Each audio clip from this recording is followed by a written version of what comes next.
2 minutes pour comprendre. Aujourd'hui, sport et mal de dos. Alors, je suis avec le professeur Bruno Fautrel. Vous êtes rhumatologue à la Pitié-Salpêtrière. Sport et mal de dos. On a mal de dos parce qu'on fait du sport ou parce qu'on ne fait pas de sport?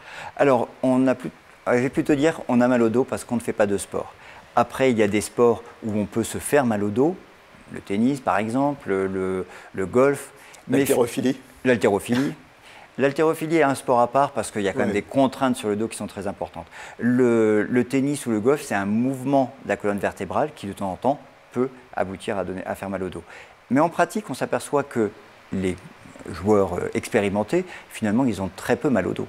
Le cheval est réputé comme étant un sport qui fait mal au dos. Les gens qui montent très bien à cheval vont avoir une posture qui correspond exactement à ce qu'on apprend aux patients en rééducation. Donc avec un gainage très efficace. Donc, finalement, on est plutôt à dire que la pratique régulière du sport, si on est sportif, il ne faut pas s'arrêter à cause de son dos. Et plein de sportifs, finalement, quand ils ont mal au dos, ils s'arrêtent un petit peu, ils reprennent très rapidement et ils s'aperçoivent que ça permet de faire passer les douleurs résiduelles. Par contre, un sportif qui s'arrête, qui a peur de reprendre, là probablement va avoir de plus en plus en difficulté lorsqu'il va essayer de tenter de reprendre le sport.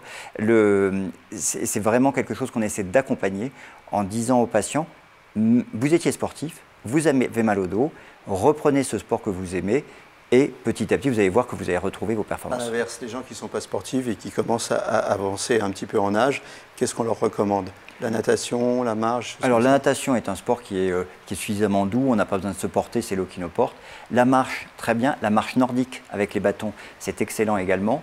Toute activité où il va y avoir un gainage, ce sont des activités qui sont très positives pour le dos. Ça peut se faire en salle de sport, avec par exemple les vélos elliptiques. Ça peut se faire avec du yoga, ça peut se faire avec du tai chi. Voilà. Ça, c'est le point important. La clé, donc, c'est bouger, muscler votre dos.